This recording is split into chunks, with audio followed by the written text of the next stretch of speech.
मुगल इतिहास के इस नए विश्लेषण में आपका स्वागत है। आज हम बात करने वाले हैं सम्राट जहांगीर की, एक ऐसा दिलचस्प और काफी हद तक विरोधाभासी शासनकाल जो एक तरफ अपने सख्त न्याय के लिए जाना जाता है तो दूसरी तरफ मुगल चित्रकला के चरम शिखर के लिए। यह एक ऐसे शासक की कहानी है जिसका प्रभाव आज भी इतिहास के पन्नों में गूंजता है। चलिए फटाफट आज की इस चर्चा की रूपरेखा देख लेते हैं।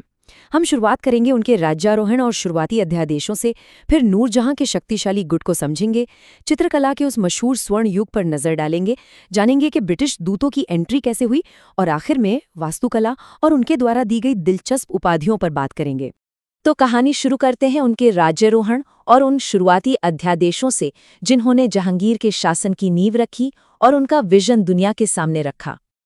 अकबर और हरखा बाई के बेटे सलीम, जिन्हें दुनिया ने बाद में जहांगीर के नाम से जाना, उनका जन्म 1569 में हुआ था। जब 1605 में उन्होंने आगरा के किले में सत्ता संभाली तो उनका फोकस एकदम क्लियर था, इंसाफ यानी पूर्ण और निरपेक्ष न्याय। और इस न्याय को जमीनी स्तर पर लागू करने का उनका तरीका बड़ा ही अनोखा था। खुद को सर्वोच्च न्यायाधीश साबित करने के लिए उन्होंने सचमुच सोने की एक लंबी जंजीर बंटवा दी। 60 घंटियों वाली ये न्याय की जंजीर किसी भी आम इंसान को सीधे सम्राट तक अपनी शिकायत पहुंचाने का हक देती थी। दिलचस्प बात यह है कि उनके इन कानूनों में एक बहुत ही पर्सनल टच भी था। उन्होंने पशु हत्या पर कुछ खास दिनों के लिए पूरी तरह बैन लगा दिया था। रविवार को, क्योंकि ये उनके पिता अकबर का जन्मदिन था, और गुरुवार को, जो उनके खुद के राज्याभिषेक का दिन था। हाँ, बकरीद जैसे खास मौकों पर इस नियम में छूट जरूर दी गई थी। जहांगीर ने कुल 12 बड़े अध्यादेश जारी किए थे। ज़कात और तमगा जैसे व्यापारिक टैक्स हटा दिए गए। लेकिन यहाँ एक बहुत बड़ी और दुखद विडंबना देखने को मिलती है। उन्होंने शराब और नशीले पदार्थों पर तो बैन लगा दिया, लेकिन खुद उन्हें इसकी इतनी भयंकर लत थी कि इसी वजह से परेशान होकर उनकी पहली पत्नी मानबाई ने आत्महत्या तक कर ली थी। चलिए अब शासन के दूसरे चरण की तरफ बढ़ते हैं और बात करते हैं नूरजहां और उनके उस शक्तिशाली गुट की जिसने मुगल राजनीति के समीकरण ही बदल कर रख दिए।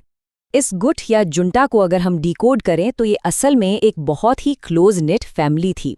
इसमें नूरजहां के पिता ग्यास बेग, माँ असमत बानो बेगम, भाई आसफ खां और बेटी लाडली बेगम शामिल थे। एक तरह से देखा जाए तो पूरे साम्राज्य का रिमोट कंट्रोल इन्हीं के हाथों में आ गया था।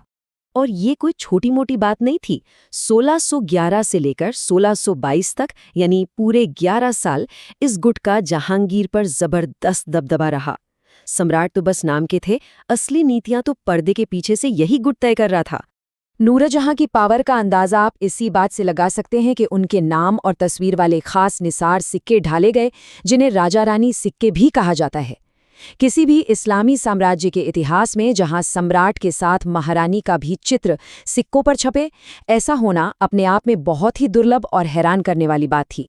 राजनीति तो अपनी जगह थी, लेकिन जब हम कला की बात करते हैं तो इस युग को बिना किसी शक के मुगल चित्रकला का स्वर्ण युग माना जाता है, और इसका सारा क्रेडिट खुद जहांगीर के जुनून को जाता है। उनकी आत्मकथा तुजुक-ए-जहांगीरी का एक दावा सुनिए। कोई भी चित्र, चाहे वो किसी जिंदा इंसान ने बनाया हो या किसी ऐसे ने जो अब दुनिया में नहीं है, मैं देखते ही बता सकता हूँ कि ये ब्रश स्ट्रोक किसके हैं, यहाँ तक कि आंख किसने बनाई है और चेहरा किसने। मतलब वो कला के सिर्फ एक मूक दर्शक नहीं थे, बल्कि एक बहुत ही ऊंचे दर्जे के पारखी थे। और जाहिर है उन्होंने अपने आसपास टैलेंट की कोई कमी नहीं रखी थी। अबुल हसन जैसे उस्ताद उनके दरबार में थे। उस्ताद मंसूर, जो पक्षियों के चित्र बनाने में इतने माहिर थे कि जहांगीर ने उन्हें नादिरुल अस्र का शानदार टाइटल दे डाला था। बिशन दास और गोवर्धन जैसे बेहतरीन कलाकार भी इसी दौर की पैदाइश थे।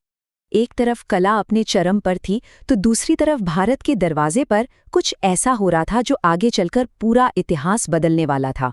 ब्रिटिश दूतों की एंट्री।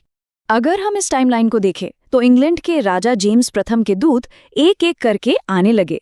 1608 में कैप्टन विलियम हॉकिंस आए, फिर 1612 में पॉल केनिंग, लेकिन सबसे बड़ा गेम चेंजर साबित हुआ 1616 में सर थॉमस रो का आना। वो पूरे 3 साल रुके और अंग्रेजों के लिए बहुत ही अहम व्यापारिक छूट हासिल करने में कामयाब रहे। साम्राज्य तेजी से फैल रहा था तो इसे संभालने के लिए जहांगीर ने मिलिट्री में भी कुछ नए रिफॉर्म्स किए। जैसे कि 2 अस्पा और सिंह अस्पा सिस्टम। आसान भाषा में कहें तो ये एक ऐसा नियम था जिसमें मनसबदारों को अपने पद के 2 गुने या तिगुने घोड़े हर वक्त तैयार रखने पड़ते थे, ताकि शाही सेना हमेशा मजबूत रहे। अब हम इस विश्लेषण के आखिरी पड़ाव पर पहुंच रहे हैं, जहां हम बात करेंगे वास्तुकला और उन दिलचस्प उपाधियों की जो इस प्रशासन की पहचान बन गईं। आगरा किले का जहांगीरी महल इसका एक बेहतरीन उदाहरण है। वैसे तो इसे उनके पिता अकबर ने जहांगीर के रहने के लिए बनवाया था, लेकिन लाल बलुआ पत्थर की ये इमारत खास इसलिए है क्योंकि इसमें हिंदू वास्तुकला शैली की बहुत गहरी छाप दिखती है। ये उनके दरबार के मिले-जुले और समावेशी कल्चर का एक पक्का सबूत है। और उनका दरबार कितना कॉस्मोपॉलिटन था, ये हम उनकी दी गई उपाधियों से समझ सकते हैं। अपनी पत्नियों से लेकर ब्रिटिश कैप्टन्स तक उन्होंने सबको एक नया रूप दिया।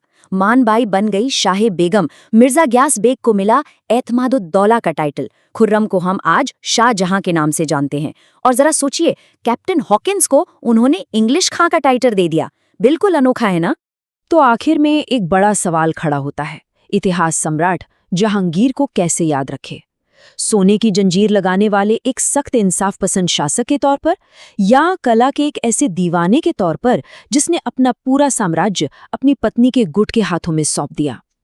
एक इंसान जिसने शराब बैन की लेकिन खुद उम्र भर उसका शिकार रहा। ये एक ऐसा विरोधाभास है जो